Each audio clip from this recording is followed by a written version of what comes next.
Nama saya Azilan Ahmad.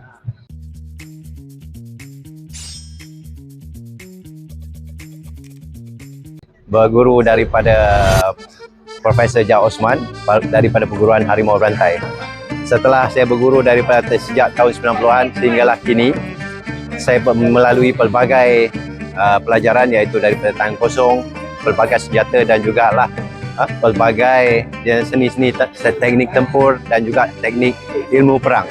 Tetapi yang paling kegemaran saya tempuh jarak dekat adalah kerambit.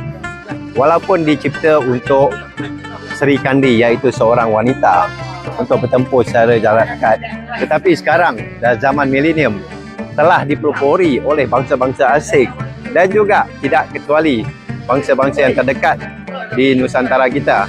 Yang terkenalnya iaitu kerambit. Ada pelbagai jenis kerambit di dalam permainan Nusantara, tetapi salah satu adalah kerambit yang biasa, iaitu kita dinamakan kerambit yang dinamakan leko taji. Dia simple, tidak ada apa-apa, simple untuk bermain dan berputar. Dia sebenarnya adalah senjata yang dicipta untuk tempuh jarak dekat. Oleh kerana itu, dia sangat efektif. Okey, sedikit sebanyak untuk mengetahui tentang kerambit.